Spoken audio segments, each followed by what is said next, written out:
Welcome into the Ringer Gambling Show. I'm Brian Barrett here with JJ, John Jastremski, and Raheem. JJ, what's going on, man? How are you? Brian, Raheem, it's a pleasure to see you guys. I'm going to try to get through this next hour knowing the pending doom that is awaiting my football team up in Orchard Park, New York. But it's a very interesting week 3. It's a great time of the year. The baseball's starting to percolate. Life is good, Raheem. I'm ready to go, baby. Yeah, life is definitely good. We got Thursday night football, and it's just an exciting time. Basketball is right around the corner, so that's what I'm personally waiting on. No doubt. I'm ready for the NBA too, although my Celtics are not going to be as good as they've been the past couple of years, which is kind of unfortunate. It is the Ringer Gambling Show presented by FanDuel, and football is officially back. So you're going to be in it with FanDuel. They get the goods, futures, live bets, SGPs, your way bets, all of it. The app's clean, it's fast. And yeah, when you win, you get paid instantly. So I like this one tonight. Khalil Shakur over 4.5 receptions. That's plus money, plus 124. The Dolphins secondary is terrible. Their opponent completion percentage is last by a wide margin in the NFL. 2 games last year against the Dolphins. Shakur is over in both of those, has 11 grabs on 12 targets so far this year. So get your bets in, build something bold to make every game feel bigger.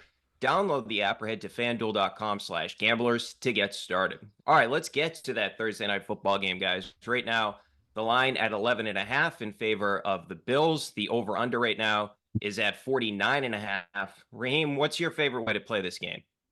Okay, so this game's interesting. My model is like right on market. I have it at 11.5 for the Bills. So there's no play on the side for me. When you look at these two teams, obviously the Buffalo Bills have dominated the Miami Dolphins. I mean, you're looking at throughout Josh Allen's career, he's 12-2 straight up against this Dolphins team, and they've won 6 straight. They're 6-1 in the Mike McDonald era. So there's no way that the Dolphins should be able to win this game. Now, the issue here is that you look at this Buffalo Bills team and their defense, they've been banged up all season. And now you lose Ed Oliver and Matt Milano. So it just puts them in a tough spot. And I think ultimately you could see a lot of points here. I was looking at the over 49.5. FanDuel now has this at 50.5. This is not playable at 50.5. I liked it at 49.5. So if you find a 49.5 in the market, I do like the over. You got to you do have to understand is that 40, 49, 50, and 51 are all key numbers. 51 is obviously the most common key number on NFL totals, comes out about 4% of the time. 49 comes about 2.5% of the time, and 50 comes out 3% of the time. So you just want to line those numbers up right. But I do like the over 49.5. I'm glad you mentioned Khalil Shakir because I do like his over 42.5 receiving yards. You mentioned the Miami Dolphins. Their defense is dead last in EPA per play, 31st in success rate, and you look at Khalil Shakir, he should benefit from that. I also like Devon Achane over 39.5 receiving yards. And a big part of that is because Matt Milano was out. And you look at the Buffalo Bills, they've allowed the second highest target rate to running backs this season. So I like all 3 of those overs. I'm going to stay away from the side, however. A lot of juicy stuff there, Raheem. I think you're clearly onto something with the narrative of points. I like the way you're attacking Devon Achane, considering, hey, running backs have gotten after this Buffalo Bill defense. And look, I'm not going to lecture everybody, but I'm going to lecture everybody. The Miami Dolphins never win in Buffalo. Okay, this goes back to Jim Kelly and the K-Gun offense when Dan Marino was at his peak in the late 80s and the early 90s.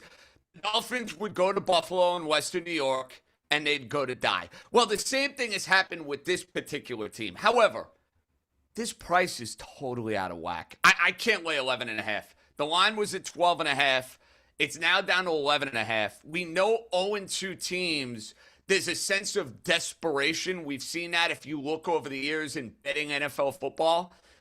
I think you're going to get a desperate Miami Dolphins football team. Are they going to win the game? Of course not. They can't beat Josh Allen. No ifs, no ends, no buts. They're not going to win. But are they going to give you closer to an effort of what we saw against the New England Patriots last week compared to what we saw in week 1 against the Indianapolis Colts?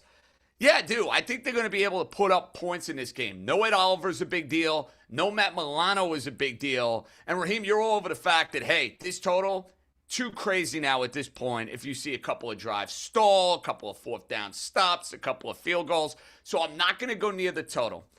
I'm going to hold my nose here. And if this game is 42-17 Buffalo, I'm going to sound like a damn fool for doing this, but I think the market is telling you something with the line going from 12.5 to 11.5. Stinker alert.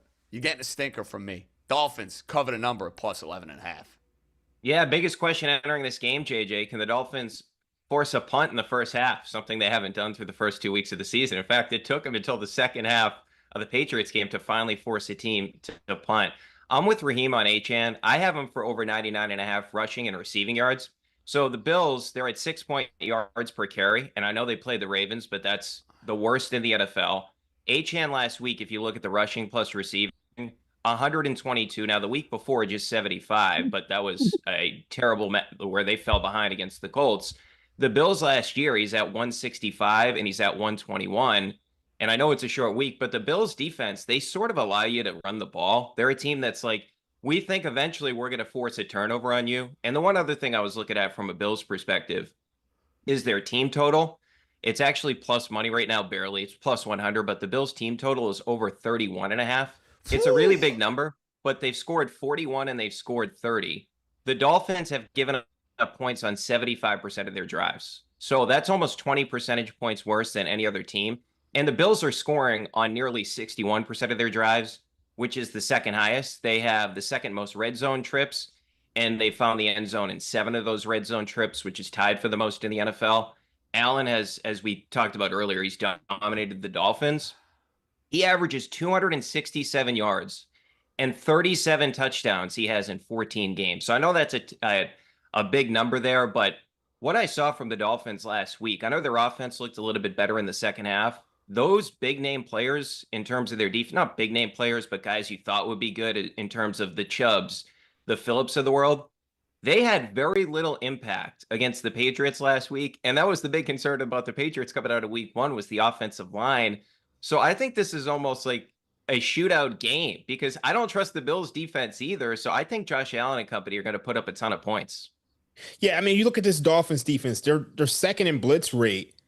And out of the 28 times in which they've sacked Daniel Jones and Drake May, they've only had 1 sack on those blitzes. So they're not getting to the quarterback. And we know how difficult it is to get to Josh Allen.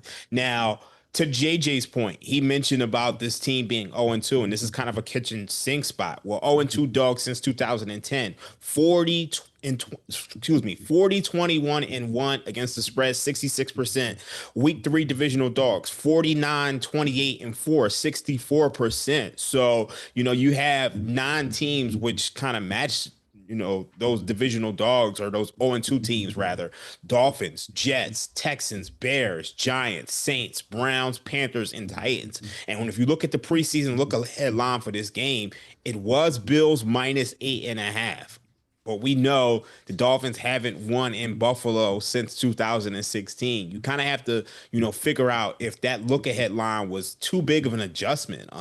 Me personally, I'm staying away because I'm right on market with my model. My model has this 11.5, but it did get bet down from 12.5 to 11.5. So it's probably all sharp money just because I don't think the public is just going to be backing this Dolphins team. Oh, no chance. Listen, there's no public better with the narrative and the discourse that you have now going on surrounding my football team.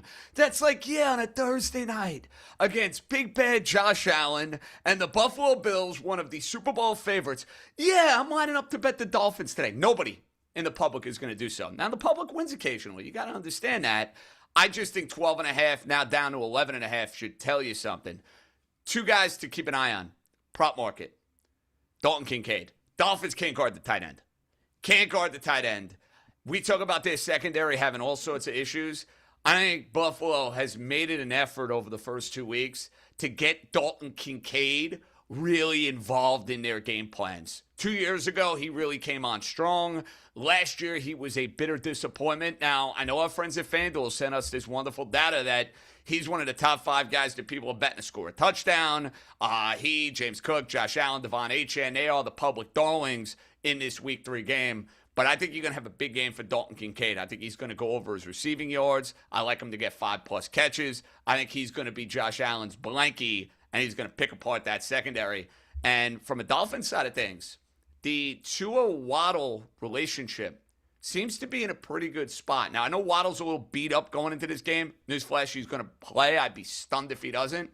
I may have a little fun and take Jalen Waddle score a touchdown. He's had some success against the Buffalo Bills in the past. So I know we're always looking for anytime touchdowns, Mr. Barrett. So let's give you Kincaid and let's give you Waddle and have a little fun on Thursday night. Yeah, I like Achane at plus 105 as well. And maybe this is just recency bias for me, but he may be the fastest running back in the NFL right now. That guy's incredibly explosive. JJ, if I could give you odds on more likely the Dolphins cover the number tonight or Mike McDaniel's the coach of the team next week, which is more likely? I'm guessing you say the Dolphins cover? Dolphins cover the number because nobody seems to know what the hell is going on in South Florida.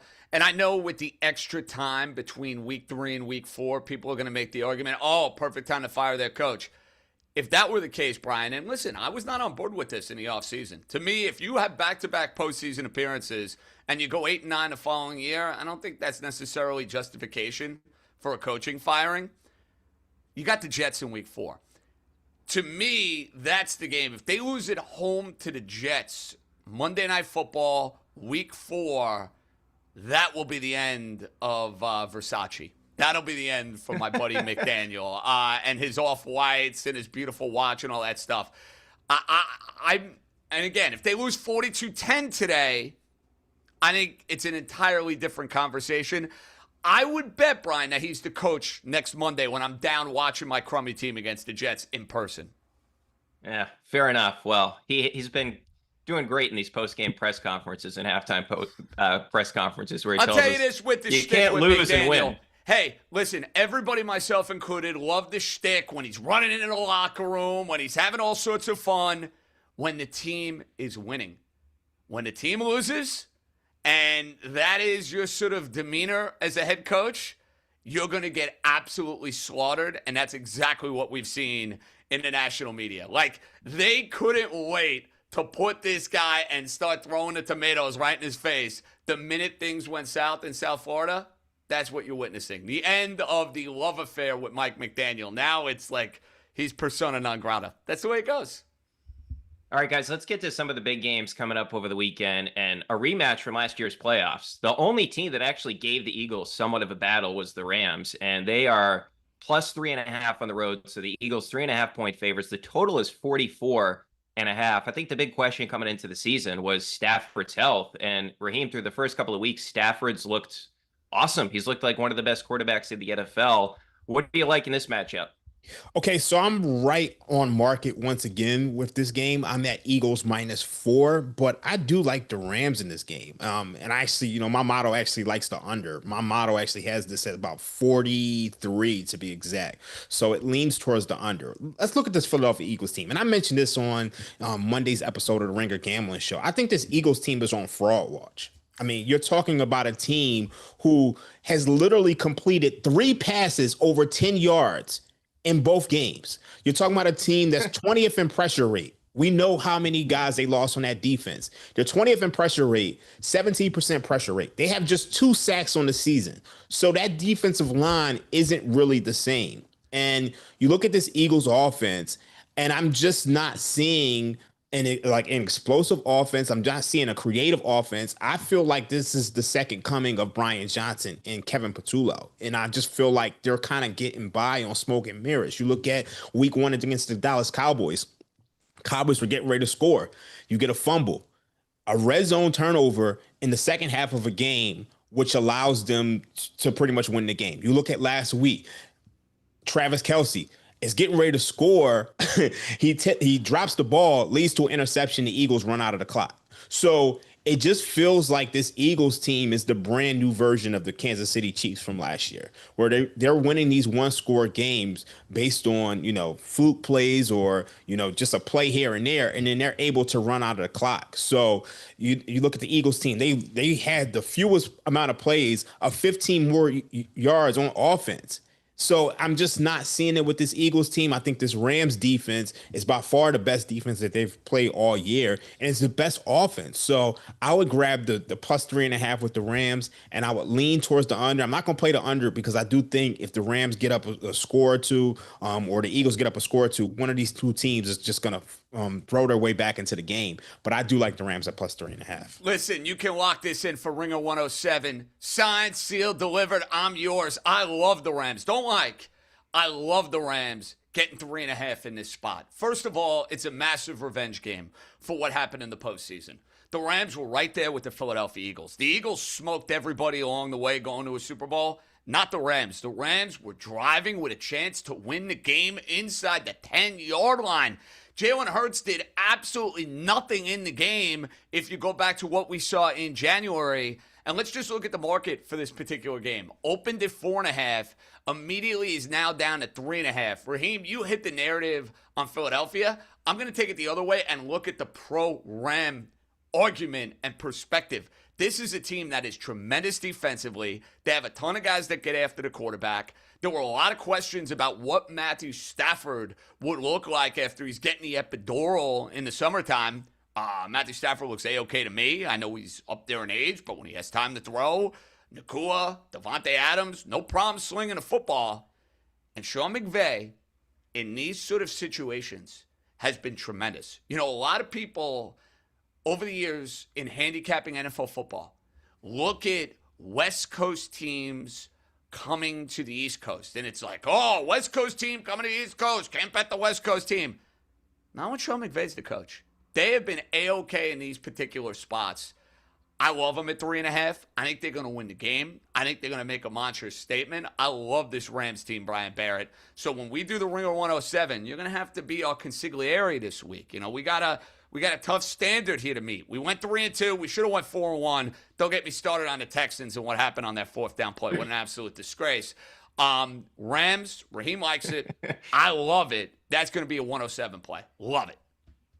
Yeah, I like it too, JJ. I even liked him on the money line at plus 154. So I think Sean McVay is the best coach of the NFL. The one question that you had about him was his time management and some of the decision-making stuff. And that got better last year. Now, they did take a guy from Vrabel's staff and Stretch, who's now back with the Patriots. He's kind of their analytical guy, but he's been much better with that.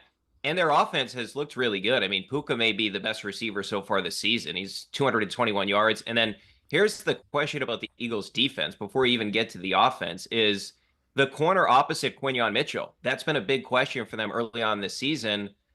And you got Devontae Adams. Even if he's 80% of the guy that he was prior, he's already got 157 yards this season. Hasn't been super efficient, but still he's at nearly 79 yards per game. So I love that in terms of the Rams have multiple receivers that can beat you. And then on the flip side, you mentioned the defense, JJ. Their 4th in pass rush win rate and their 5th in run stop win rate. Guys, the Eagles, if you look at their offense, on third down, in terms of their pass success rate, they are 25th in the NFL. They're right in front of the Jets in pass success rate on third down. So it's tough to get them in those situations, but if you get them in obvious passing situations, it's really tough for them to beat you. The Eagles offense has just looked one-dimensional. 35 yards in 2 games for A.J. Brown. I think they're really missing Kellen Moore right now when you talk about that offense. I think the Rams are a legit contender. So I love that plus 154 on the money line, and I would play the Stafford overs on passing yards because I think he's going to have a really big day. And I love the point about the revenge too, JJ, because this is a team that clearly, I mean, I'm just upset that the Chiefs made the Super Bowl because maybe the Ravens or the Bills could have given them a competition. We could have seen something similar to that Rams game. So I'm with you guys. I love the Rams in this spot. One thing I want to mention, it's so interesting. Jalen Hurts, he took 7 sacks in that postseason game. He was 15 of 20 for 128 yards against the Rams in the postseason. So, if they can get him in these, passing situations, it's pretty tough for the Eagles. A lot of Eagles fans will say Jalen Hurts is probably the black Troy Aikman in that he doesn't need to do much because he has a solid running game. But I would be remiss to mention this. The Rams, they did suffer a major injury this week. You look at their key cornerback, Akello Witherspoon. He broke his clavicle in week 2. So it is possible we could probably see one of the best games from Jalen Hurts. You know, if he's getting the ball out there to Devonta Smith or AJ Brown. AJ Brown hasn't been AJ Brown this season, but that is, you know, those are matchups that I want to keep my eye on because, you know, we can make the case for the Rams, and I can like the Rams, but I think we would be doing a disservice to our listeners and our followers if we don't mention the other side. And, you know, that is something that concerns me. And another thing that concerns me is that the Rams this year in the red zone, they're only 55%. Last Gotta week, finish drives. yeah, Excellent last week point. against the Titans, they were just 3 of 6 in the red zone. And Philadelphia, they're 100% in the red zone because that push is not stoppable. So that's something I do want to mention, even though I do like the Rams. Yeah, especially when you're lined up on the on the other side of scrimmage, Raheem. It's definitely impossible when that's the case. All right, let's get to it's annoying, but anyway, let's get to the Cardinals and the Niners. The Niners right now 2.5-point favorites. Over under is 45.5. Mac Jones is back. The 2021 version of Mac Jones. Kyle Shanahan finally got his wish. All those years ago, he traded all those picks to get Mac, not Trey Lance, and then they decided on Trey Lance. Raheem, what do you like in this game? Because this is a tough one to pick. I don't think it's that tough. Whoa. So you look at the Arizona Cardinals, they're 2-0, but they've played the Panthers and the Saints, and they have a negative net success rate. You look at the Panthers, they're 14th in EPA per play, 24th in offensive success rate, and they've really struggled to run the ball. 30th in rushing success rate, 22nd in rushing, 30th in rushing success rate, 22nd in rushing EPA per play. So I'm not really liking what I'm seeing from this Cardinals team this year. And I mean, they were a team that I was buying on, but you should have more dominant wins against the competition that they face. And the biggest thing coming into this matchup is that all of their corners are in the hospital. Max Melton, Garrett Wilson, Garrett Williams, Will Johnson, and then you've already had injuries to Sean Murphy Bunting. So they were just in a tough spot coming into this game. And I think the Shanahan system really it elevates Mac Jones. I don't expect him to be Brock Purdy. I don't expect him to be Jimmy Garoppolo. But as we saw last week, even without George Kittle, there's a high baseline. So I personally want to lay the 2.5 with the San Francisco 49ers. It was 1.5. The look ahead line was -3.5. If both of these teams were healthy, my model actually has this San Francisco -7. So at 2.5, I kind of have to take this. Yeah, listen, to me, it's Niners or pass. And it sounds crazy because we're talking about Mac Jones at quarterback. But to your point, Raheem, on Arizona, Arizona's 2-0. Arizona is the most unimpressive 2-0 that you're ever going to find. And maybe I sound salty and maybe I sound bitter because I had the Cardinals laying 6.5 last week. And I know we did as a team in the Ringer 107. And that was your classic backdoor, disgusting cover that's going to make you absolutely sick to your stomach. But this is a Cardinal team that, let's just peel back the layers. They beat New Orleans, whoop-de-doo. They beat Carolina, whoop-de-doo. And I know San Francisco just beat New Orleans last week, so you can say, JJ, hold on a second here. I'm not there with Arizona. I'm not there. I have them as overs. I liked them at the beginning of the year. The first 2 weeks, this is a show-me, prove-it game. Now, I'm not going to suggest that we throw this in Ringer 107. I'm not going to bet this game. I like a lot more games on the card in this particular week. If there's pushback for me, it's, hey, Mac Jones now, what are you going to do the following week? Now, there's some uncertainty. Are we definitely going to see Mac Jones? Niners waiting to figure out what quarterback is going to look like. Barrett, it's not a great play for me. If I had to make a play on the game, though, I'd hold my nose, take the Niners. Because, again, it's either taking Mac Jones or a Cardinal team that I don't really like. Yeah, I do like the Niners.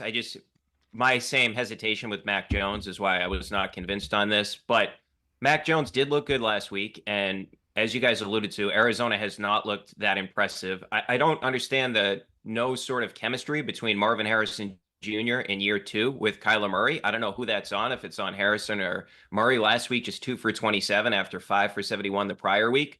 I don't think, it's crazy looking at all the receivers that have been more productive from him than him, rather, in that class. And to Raheem's point, Connor's averaging 3.2 yards per carry. So the other thing that I'm looking at in this game is Kyle Shanahan is arguably the best guy in the NFL with those scripted plays.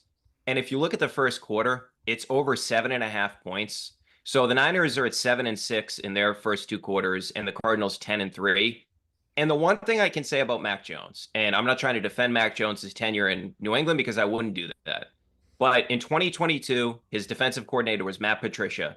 And that's where the wheels came off for Mac Jones. When he actually had a legitimate offensive coordinator who's not in the same stratosphere as Kyle Shanahan, that was Josh McDaniels. And when Mac was playing those scripted plays to begin the game, those first 15, well, he was actually really good. He completed 78.7% of his passes and nearly a 99 passer rating.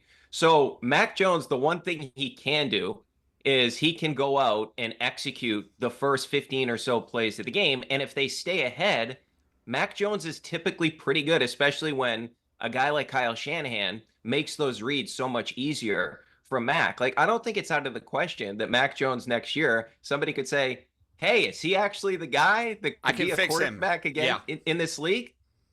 So I like that over 7.5. I just think that I feel like the Niners are at least going to score. If the Niners score a touchdown, then all you need is maybe a field goal from either one of those teams. So I like that over 7.5 in the first quarter.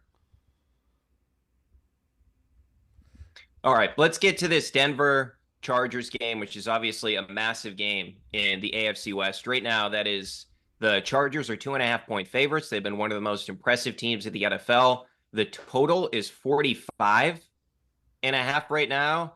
JJ coming into the season, everybody was super high on Bo Nix and this Broncos team. Are they a team that, hey, could they maybe go to the Super Bowl? Well, they haven't looked that way. In fact, it's the Chargers that everybody was doubting coming into the season. They actually look like the other Super Bowl candidate in the AFC West, although the Chiefs don't look like that at all.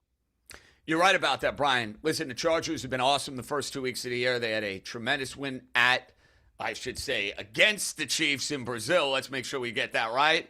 And then they go and grind out a game against Vegas where they were very good, basically from the second quarter till the end of the third quarter. And then there was a whole lot of playing with their food in the fourth quarter, and one of the weirder fourth quarters of football you're ever going to watch. Now, the disappointment for me with Denver over the first 2 weeks of the year has been their defense. Bo Nix, I thought, played a pretty sound game against the Indianapolis Colts last week. The Denver defense was not there.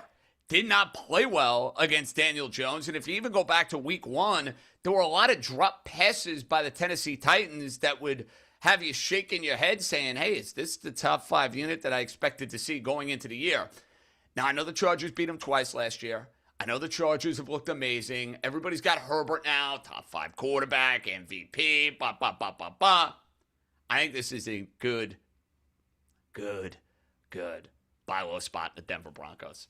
I do.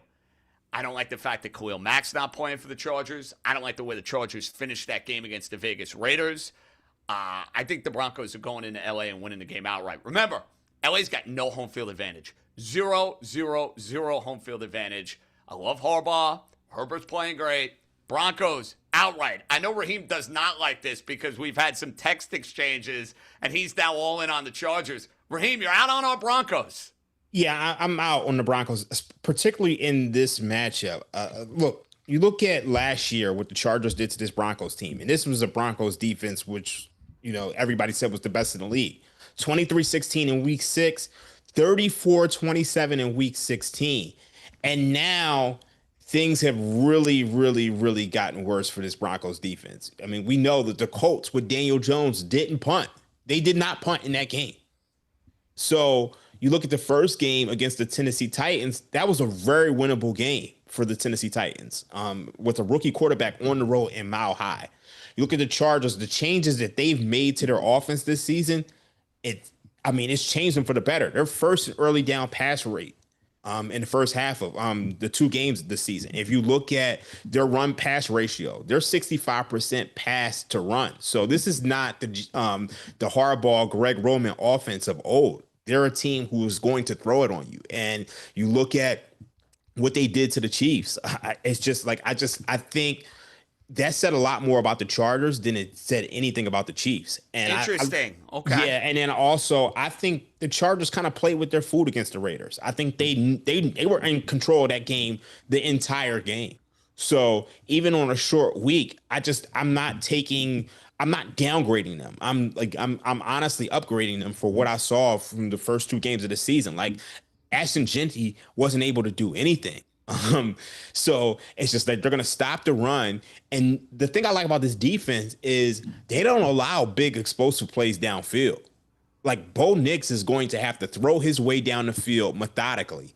And I don't know if he's going to be able to do that, even without Khalil Mack. Like I think Derwin James is obviously one of the best corners in the league. You look at Patrick Surtain, he's banged up coming into this matchup. So the Chargers proved last year with a worse version of Quentin Johnson, without Keenan Allen, without Omari and Hampton, that they could put up 23 to 30 points on this team. So what are they going to do this year when they're passing more? I mean, honestly, I wanted this for Ringer 107 because I think this is kind of a layup. I think 5 weeks from now, the Chargers are not going to be laying 2.5 to anybody.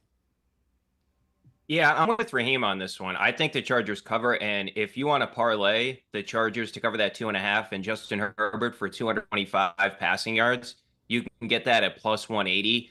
I've been really disappointed in what we've seen from the Broncos. And I know, hey, you don't want to buy into the Chargers, right? But to Raheem's point, Greg Roman, maybe the biggest upset of the season is the fact that he said, you know what, let's throw the ball a lot. This dude has been obsessed with running his entire career. It's like, hey, you got one of the best passers in the NFL. Let's do it. And that Colts game, 473 yards. They're supposed to be one of the best defenses in the league, or the Broncos. Last week, they were 24th in EPA per play against and 27th in dropback EPA. Well, guess what? Herbert has a 56.3% success rate, the third best, which means he can not only beat you down the field, he can beat you consistently, and he's actually thrown the ball down the field. This has always been a critique is, hey, he checks the ball down too much. This season, he's 5th in air yards. He's 2nd in passer rating. And Quentin Johnson, 18.8 yards per reception. He's got 150 yards. He has more receiving yards than Keenan Allen and McConkey. McConkey's 3rd on the team and had a great rookie season. So it shows you they have more weapons than just McConkey, where it felt like every critical down last year, Herbert was trying to get it to McConkey. And this defense right now, unbelievable tackling team, allowing, 4.6 yards per pass attempt. So even if you get a completion, you can't do anything after the catch. And Bo Nix right now, the biggest problem I have with him, he's averaging 5.5 yards per attempt, which is 28th out of 34 qualifiers. And here's the thing. He cannot improvise. He was good last year because the reads were there and his coach was really good. If you look at his numbers where he has 2.5 seconds or more, so that means it's on him, 4.7 yards per attempt, that is 34th of 34 qualifiers. In other words, last. And I think that Raheem mentioned the fraud alert earlier with the Eagles. I think this team is fraudulent. Playoff teams last year that they actually beat, they beat 2 of them. One was in week 3, Tampa. The other one was the Chiefs when they rested all their guys. They lost to the Steelers. They lost to the Chargers twice. They lost to Baltimore. They lost to Kansas City. So 5 of their 7 losses last year to playoff teams. I just think that this is a mediocre football team that, because their defense looked good last season and because their coach wanted to announce to the world that Bo Nix was the guy and he found him, everybody overrated this team in the offseason. That's how I feel on this team. I just think they were completely overhyped. Out on the Broncos. I'm totally out. And I think what's telling to me? You go on FanDuel Sportsbook right now. Bo Nix is minus 144 to throw an interception. He has 3 interceptions on the year. I don't want to say I guarantee it, but I think he's going to hit that. He's throwing a pick this week. And I just think that Chargers defense is so good. Like I'm telling you, 4 or 5 weeks from now, 10 weeks from now, 8 weeks from now, whatever, we're going to be looking back and saying, I can't believe that the books let us lay 2.5 with the Chargers at home against this Broncos team. I think this is a bargain. This is still in candy from a baby at this point. Listen, I'll allow it. I don't like it. It's not a play I'm making. If I had to play it, I would take the Broncos. If you are that passionate, Raheem, about including it in the 107, I will allow it. I'm a team guy. I roll with the team. Barrett likes it. You love it. So when we do Ringer 107, if that's a play you want, I'm gonna defer. Okay. Yeah, I mean, look, we know NFL underdogs rarely cover anymore at this point in time, for whatever reason. Yeah, you guys, the only thing is this is not a great spot for the Chargers. They played on Monday. It's a division game. And the home field advantage for the Chargers means absolutely nothing. That's one thing you got to take into account. Denver is going to have 50 to 60% of that crowd. They will have everybody in that building. So be careful with that. That's all I'm saying. But you know what, though? I think that's priced in. I think it's priced in the fact that there's no home field advantage. I think it's priced in the fact that it's a short week on a Monday night. After a Monday night, I think that's priced in. And the fact is, I would feel a little bit different about this if they were going on the road. If you told me it's a short week, you're going on the road, I would probably stay away. But it's a short week. They're at home. I mean, what's Las Vegas to? They played in Las Vegas. They didn't play on the East Coast. What's Las Vegas to LA? I mean, that's an hour and a half flight, 4 hour drive. Yeah, and it also didn't feel like they had to expend a lot of energy in that game. They basically had the Raiders start to finish. They made Geno Smith look really bad in that game. All right, let's take a break for the podcast and remind everybody to subscribe, share, all that to the Ringer Gambling Show. All right, we're back now. Let's get to some MLB real quickly here, JJ, because we're coming down the stretch of the season. Nothing better. It's a little nervous watching my Red Sox on Wednesday night, sweating out a game against the A's. Like, I had Durant for 1.5 hits, runs, and RBIs, and I had the Red Sox on the money line, needed extra innings for all that. But right now, you look at it, the Sox are 2.5 ahead of Cleveland. Sox go 5-5. Cleveland go 9-2. The Sox make the playoffs. AL right now, you look at the wild card. The Yankees have the top spot. Your Yankees, JJ. Then the Sox and the Mariners. Jays right now, they're going to win the East. Tigers, I would not put anything on them. They're paper Tigers, but they're going to win the division. Houston half a game in front of Seattle. They're dealing with injuries. NL, Phillies clinched. Brewers and Cubs both clinched playoff spots. Dodgers lead the Padres by 2. Dodgers and Padres obviously both making the playoffs. Question is going to be, do your Mets get in? They're hanging on just in front of the Diamondbacks, a game and a half. And then the Reds are 2 games back. The one thing I was looking at, JJ, because yesterday, the Mariners to win the American League was plus 380. Their 10-game losing streak came to an end. And this morning at FanDuel Sportsbook, that's at plus 400. So right now, Kirby has got it going a little bit for them. Has been a big question in the rotation. 14 strikeouts last time out. Gilbert is back to being elite, 2.20 ERA in September. Ryan Wu, just one of the best starters in the sport. Huge strikeout guy. And then you look at them in terms of their offense. They're third in home runs, 221 home runs in the season. A lot of that has to do with Cal Raleigh. But if you look at it through the years, basically, so they have enough starting pitching, a little bit of a question with the bullpen. The defense isn't great, but they've only made their 7th and fewest errors, so they don't make mistakes. They're just not a great team in terms of range. But you look through the recent history of the sport, home runs really do matter when we get to the postseason. I know that sounds obvious, but you look at it. Dodgers 3rd in home runs. They won last year. Rangers were 4th. Astros were 4th in home runs. Braves were 3rd. 2020 Dodgers were 1st. So of the teams, I feel like Seattle doesn't have the postseason experience, but I feel like they actually on paper have the best team. So I like that plus 400 for Seattle to come out of the American League. I get it. And I want to illustrate something here. Look at the FanDuel odds to win the World Series. The number 1 favorite is Raheem's Philadelphia Phillies at plus 430. What does that tell you? That tells you point blank, the books have no clue right now. Phillies plus 430. Dodgers, they have problems. They're going to be playing in the wild card series, but they're still the Dodgers. They're plus 550. Brewers, everybody's darling this year, going to be the number 1 seed in the NL, but they never went in the postseason. They're plus 750. Same with Toronto. Yankees at 9-1. Seattle, your team, is at plus 950. Detroit 10-1. They've been terrible down the stretch. Padres 14-1. Cubs 14-1. Astros 15-1. Boston and the Mets are at 19-1. Why do I bring all of this up? I bring it up because nobody knows a damn thing about what the sport is going to look like, and the playoffs are less than 2 weeks away. So I like where your head is at with Seattle. My only pushback would be Seattle never wins anything in the postseason. You know, people have gotten excited about the Mariners in the past. Their offense goes quietly in the night. They got a lot of power. They have a little bit more star power. And the team I'm looking at, Brian, and I know they might be a little fraudulent as far as their run differential is concerned, Toronto knows how to win these games, dude. They have been pulling games out of their rear end all season long. Sometimes you just got the juju. Sometimes you just got the flow. They have played brilliantly against the Yankees. They're going to win the American League East. They're going to get a bye in the first round. Toronto's live to me. Detroit's interesting because they have Skubal and they have AJ Hinch. The lineup I don't love. I don't love the Detroit lineup. But when you have Skubal in a 5-game series, you're going to be super, super dangerous. The team that I'm keeping an eye on, and I watched them last night, I like the San Diego Padres, Barrett. They got a lot of star power in that lineup. Their bullpen is locked down. If there's a team I'd like to invest in, 2 weeks left regular season, give me the Padres at 14-1 to win the World Series. Yeah, I'm kind of scarred by them. I had them, what were they, plus 1,100 right before the playoffs started last year to win the World Series. I thought if they were going to beat the Dodgers, that was their year. I mean, to your point, they don't strike out.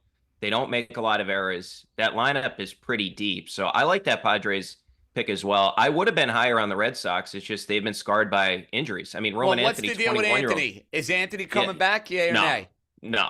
The guy's got an oblique strain that is significant. I mean, by the way they're talking about it, it appears it's a grade 2. So, and he's been their best player. I mean, really, you look at their record right now, they're 5-7 since he went out of the lineup. And outside of the Yankees, it's not like they were playing the best competition, right? You got Arizona in there and you got Oakland in there twice. And the Red Sox have been struggling without Roman Anthony, unfortunately. But yeah, we'll see. I mean, this is going to be maybe the playoff run that is the least predictable. I don't like, if you told me any of those teams won it besides like maybe the Red Sox right now, based on where they're at from an injury perspective, if you told me any of those other teams won it, I'd be like, yeah, okay. Well, and that that's why, makes sense. Listen, Raheem, I gave everybody odds there. You just got to get in the dance this year. If you get in the dance, to me, you got a ticket anywhere from 5-1 to 20-1. I think you got some life going into the postseason with any of these teams. Yeah, I agree with that. I definitely agree with that. I don't like what I'm seeing from the Dodgers. I'm kind of stunned by how bad their bullpen is. I think that's a team to where you're never going to get fair odds on them, and I think that's a team that you almost, in some ways, you got to look to bet against. Yeah, here's the problem with that. I agree. I do not, for what it's worth, Raheem, I do not think the Dodgers are winning the World Series this year. There's too much negative karma working against them, too many questions with their pitching. Even the bottom of their order has kind of underwhelmed me. The Mets would more than likely be their first-round opponent. Now, the Mets played them in the NLCS last year. They added Juan Soto.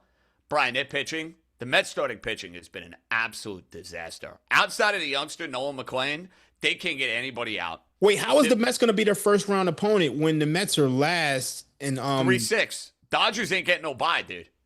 It's going to be the Phillies and the Brewers. Get a bye. Oh, yeah, wow, okay. 3-6, 4-5. So now we'll see if the Mets hold on to a playoff spot. They have some work to do, including a game against the Padres at 1 o'clock in the afternoon. I can't pick the Mets in that series. I just not with their pitching being the way that it is. But hey, fading the Dodgers, I get it. Brian, I do not think the Dodgers repeat. Can I throw that out there? I don't think I'm coming out of the woodwork with some sort of crazy hot take. If you gave me Dodgers feel right now, I take the field and I run with it. Yeah, I would too. But the one of the thing that's interesting about them right now is you had Dave Roberts saying they may use Ohtani out of the bullpen instead of in the rotation in the playoffs. Just from a pure like baseball question, I don't know how you do that. Like, so does he just leave the dugout and he goes to the bullpen in the middle of the game? I guess he warms up. Like, I mean, what guess if he's warming up? I'm sure he could warm up in a mound like underneath the tunnel. All these stadiums have that stuff. I guess he could do that. I guess. Yeah. The one other team I like too is the Cubs at plus 1,400, just from a talent perspective. They've been up and down at times, but they do have a ton of talent. They can't pitch, though, Brian. They can't pitch. Who can? Really? That's fair. The Phillies can pitch. Yeah, no, it's true. The Phillies can pitch. All right, let's take a break here, guys, for the podcast. Make sure to subscribe, like, and share to the Ringer Gambling Show. All right, coming back now. Today's Ringer 107 brought to you by FanDuel. Pick'em contests all football season between you guys, the Bottega Locks, Sal and DeBundo, the Fantasy guys, Bill Simmons in house, and Sheil. So Sheil's by himself in this. You guys all got partners. Yeah, we like being a team. And Raheem, let's be honest about this. Not to sound like a bitter SOB, but I'm going to be a bitter SOB. We should have won 4-1 last week. We definitely should have. Actually, excuse me, we had the Cardinals too. We really should have won 5-0. Who the hell are we kidding? Honestly, we've just had a ton of bad luck. I mean, you go back to week 1, we were on Baltimore. I mean, 15 points with 6 minutes to go, and that doesn't go our way. So we just had a lot of bad luck coming into this season. Hopefully that changes this week. Okay, now, Brian, we're going to need your help here because the way we normally do this is the three of us, meaning Raheem, myself, and the prop queen Ariel Epstein, all come with a pick. And then we get in the lab together and kind of agree on the next two games. Well, the problem we've run into, my favorite game of the week happens to be Ariel's favorite game of the week. And I'm not going to pepper her as she's on vacation, be like, hey, can I get another play from you? No, it doesn't work that way. We're taking the Rams. I like the Rams. She likes the Rams. We're not going to get into it any more detail because we already gave it out. Rams, boom, lock it in. 1 down, 4 to go. Now, Raheem, the question is, you like the LA Chargers. However, is there a game you like more? I don't know if there's a game I like more. I think because there's other games I like, obviously, but they're on the ugly side. Okay, well, we're going to have to get ugly. So Barrett, you like the Chargers, correct, Barrett? Love the Chargers. All right, so there's Raheem. I'm a team guy. Yeah. I'm a team guy. Yeah. I'll bat first. I'll bat ninth in the lineup as long as. And just to be clear, this is the Chargers at 2.5. So if this goes to 3, and granted, our picks are locking right now. Yeah, we're locked, so I don't give a shit. Yeah, so we're not taking this at 3. I don't care if it goes to 3. We got 2.5, baby. We got 2.5. I just want to be clear because sometimes the producers, I mean, this is not you, Steph, but this is some people who's doing graphic design in the background. They don't know too much about betting, and they just don't care about the number. I care about the number. Give us Chargers minus 2.5. I especially care about the number, Brian, when it's 2.5 as opposed to 3. That is what you call significant. So, excuse my French there if you're watching on the YouTube stream. 2.5. I think you guys will survive with an S word. So that's 2, Barrett. Do you have one you really like? Okay, my question is, can you go with the team total or no? No, it's all sides. Sides only. You can do a parlay, but it has to be. No. Raheem, we have a team rule. Barrett's on the team parlays. This week. We don't do agree. parlays. I just wanted to tell him the rules. You can do a parlay as long as it's minus 110, but we don't do parlays. We're boycotting the parlays, Brian, because we think it's a lame way to incorporate the Ringer 107. So it's like our silent protest as a team that we're giving 5 sides for better or worse. Okay, so I don't know if you guys are going to like this one, and it may be a little close to home. But I actually like the Patriots. They're plus 1.5 in Pittsburgh. Pittsburgh's defense has been really bad to start the season. Right now, their offensive line is terrible. They're 31st in pass block win rate. And if you look at Aaron Rodgers' numbers on the season, he has the worst completion percentage in the NFL when he's pressured. He looked old last week against Seattle. And if you look at the Patriots right now, they were not able to get after the quarterback last year, but they bring in Milton Williams. And Barmore's back from a blood clot situation. They have the most sacks in the NFL through the first 2 weeks of the season at 9. And last week, we actually saw their running game come alive a little bit. And Drake May is coming off the best game of his career.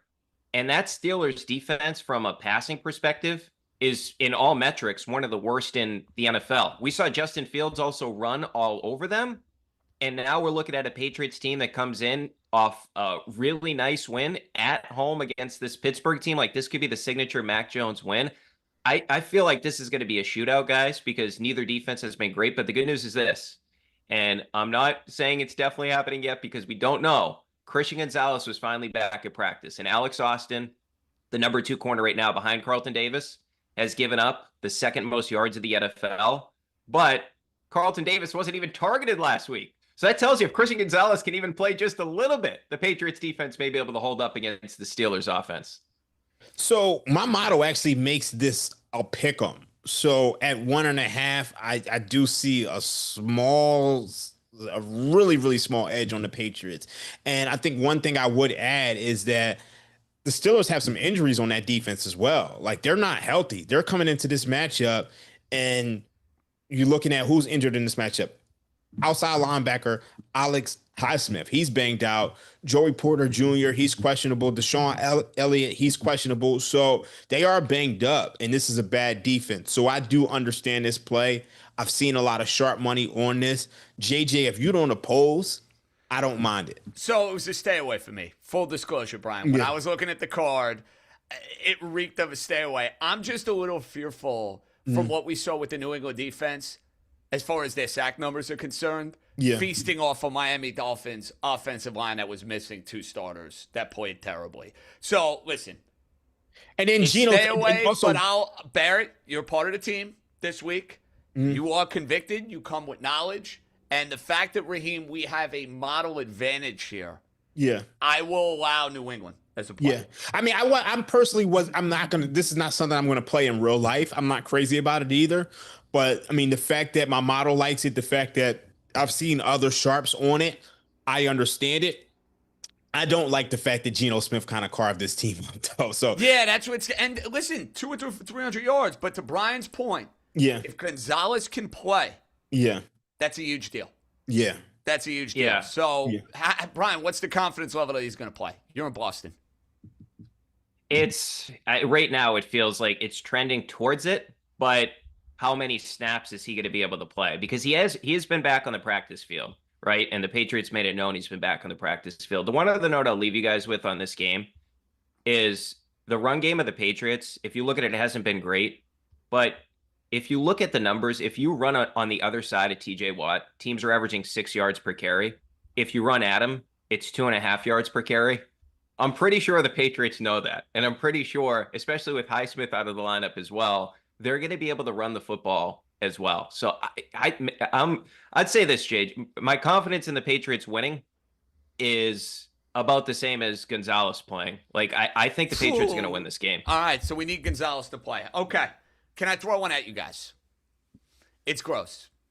But I think you have to be in the mindset in week 3 of looking at some 0-2 teams. I just think that's how you have to play. Oh, yeah, without a doubt. Now, I got a gross one for you. I think you guys may mock me for this one, but I'm going to do it. I'm not going to mock you if it's the New York Jets. Jets, Jets. I'm going to tell you why. I like it too. Tyrod Taylor, Justin Fields, don't see much of a drop-off. I don't. Justin Fields can't complete the forward pass. Tyrod Taylor can complete the forward pass.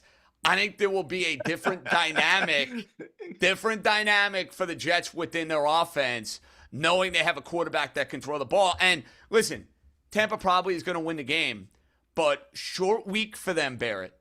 Played on Monday night, hard-fought, emotional game, winning at the buzzer basically against the Houston Texans. I feel like we got to grab the 7 with the Jets here. I think this is a tight game. This is the one I was going to bring to the table as well. And I'm not sure the Buccaneers are going to win this game. I think the Jets could win this game outright. Let's look at the Buccaneers. They could be down 3 offensive linemen. Tristan Wirfs, left tackle, he's already been out. Luke Godeke, he was in and out of the game on Monday night. And now right guard Cody Mulk, he's out. So they're really banged up coming into this game. And then let's look at the last 2 games. Baker Mayfield has a turnover throw rate of almost 7%. So he's been kind of like getting by on the skin of his teeth. And this is a team that could realistically beat 0-2. They've won 2 games with game-winning drives by Baker Mayfield. You go back to Monday night. Texans have him dead to right, 4th and 10. Corner blitzes, and you can't sack them. You go back to the game against Atlanta. A penalty allows them, to pick up a first down. Next play, Baker Mayfield throws a touchdown. The Atlanta Falcons drive all the way down the field and miss the field goal. So this is a team who has been extremely lucky and extremely fortunate with, turnover luck and just, driving down the game, driving down the field at the end of the game and scoring touchdowns. So I want to fade this team this week. I think the Jets aren't nearly as bad as they showed last week against the Buffalo Bills, who we know is a Super Bowl contender, one of the best teams in the league. And then Baker Mayfield, he's banged up. You saw how many times he got hit the other night against the Texans. Short week. I really like this one. Yeah, and I just want to throw this out there, Barrett, because we have the official Ringers 107 lines from Mr. Simmons here. It's 6.5 for the Jets. So we're not getting the 7. 6.5. Does that change things? I don't think it does for me. I like the Jets. I'm not putting any money on the Jets, but if I was going to pick a side in this one, it would be the Jets. I'm with Raheem. This team could easily be 0-2. The offense that was supposed to be so electric. Now, maybe that is partly because Lamb Cohen's gone. Maybe partly it's because Godwin's out, although Ibuka was really good in the first game. I just have been unimpressed with the Buccaneers to start the season. So if I had to pick a side, I would pick the Jets. Did you, for the 107, do you guys have the Niners 2.5 or no? No, I feel like we could do better. Okay, so here's a list of games that I actually like. All right, let's hear. So right now, in on the Jets, yay or nay? Because I vote yay. Yeah, we're on the Jets. Me and you were in on it. Yeah. Barrett. This one, we're taking the Patriots. You're siding with us here. You could curse out Tyrod Taylor with us together Sunday at 1 o'clock, you know? All right, so right now we have the Chargers, we have the Rams, we have the Jets, and we have the Patriots. Yes. So here are games that my model likes, and a lot of these are ugly, and I mean really, really ugly. So I'll start with the Titans plus 4.5. My model likes that. It makes the Colts -1 on the road. Obviously Daniel Jones and the Colts, they haven't punted yet. This fits the divisional dog in week 3 spot. You're talking 49, 28 and 4, 64%. 0-2 dogs, 40, 21 and 1, 66%. My model likes that. My model also likes the New Orleans Saints. And I mean, that's really ugly on the road against Seattle. You look at Seattle, they haven't been good at home since Russell Wilson left.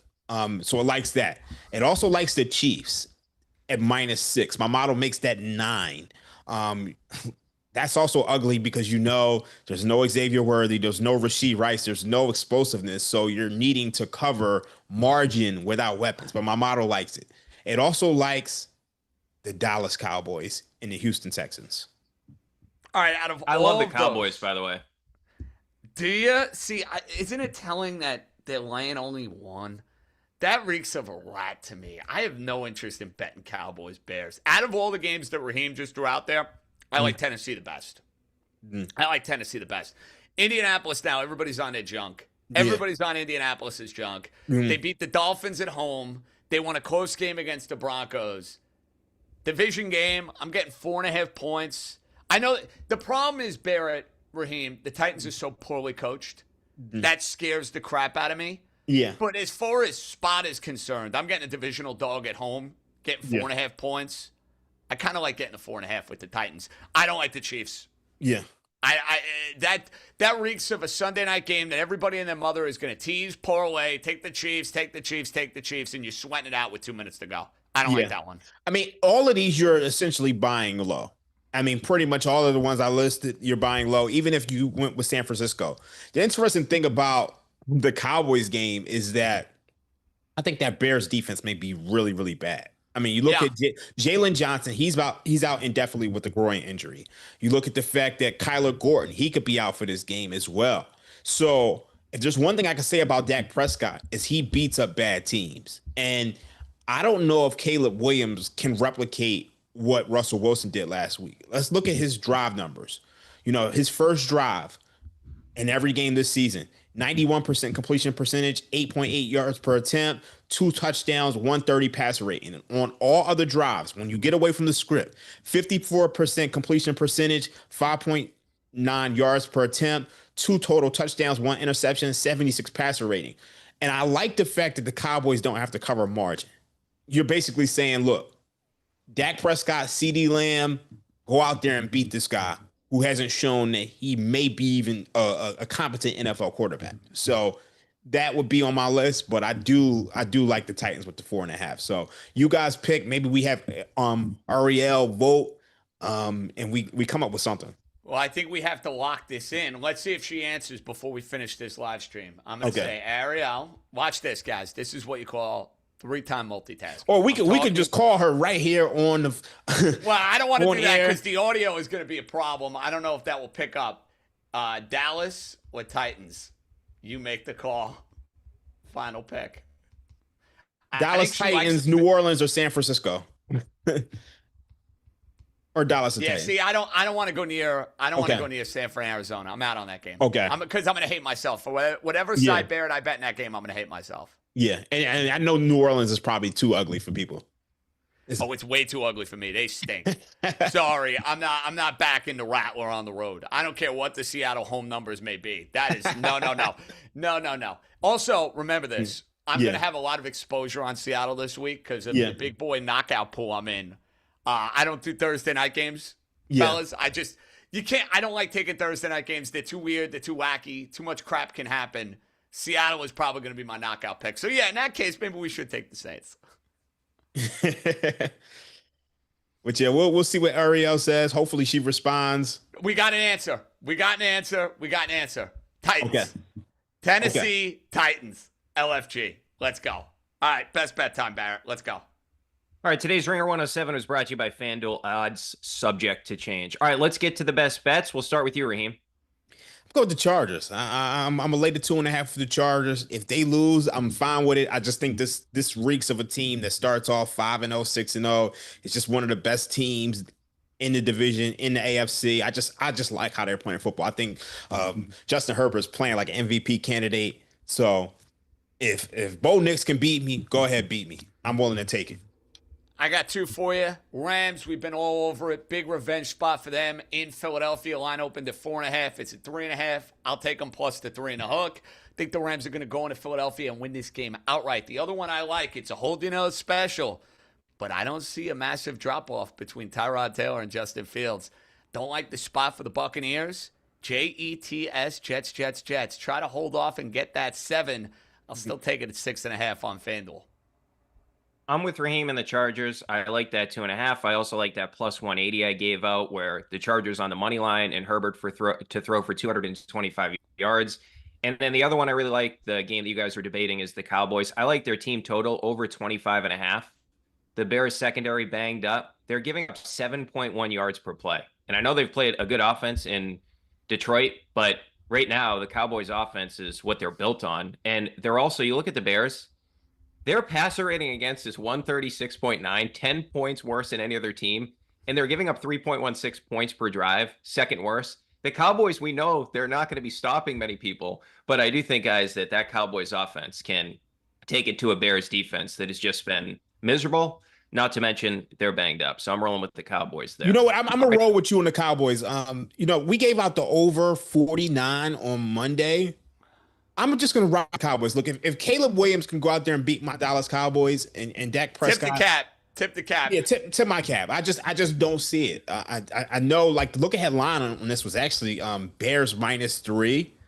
I'm just and this is, I mean, the Bears do fit kind of the 0-2 dog spot, but I just think there's just a lot of work that he needs on his mechanics and, getting things together. And then obviously the defense is so bad. So I'm going to take the Cowboys on the money line. All right, I like it. Fellas, thanks for letting me hang out. You were great, Brian Barrett. Don't let us down with the Patriots, though, because if they do lose, you're going to hear from you. Oh, you sure will. I know I will. Forget about Simmons. I'm going to you. Yeah, I'm probably higher on the Patriots than most Patriots fans this week. I'm telling you, man, maybe I just got caught up in it last week, but Drake May, that pass JJ he made to Ramondre down the sideline. I'm shocked. I got to be honest, Brian, I'm shocked that Stevenson caught it. That's a good point. Like, I was shocked he caught the ball. Yeah. Hey, he looks like 2022 Ramondre, man. I mean, maybe cue the duck boats, man. Maybe they're coming for the Bills. Get ready for that Sunday Night Football. I don't know about that. Kidding. Listen, yeah, Mike Vrabel can coach. And you notice the difference in a Gerard Mayo coach team and a Mike Vrabel coach team. That was obvious on Sunday. So don't let us down, Brian. Don't let us down.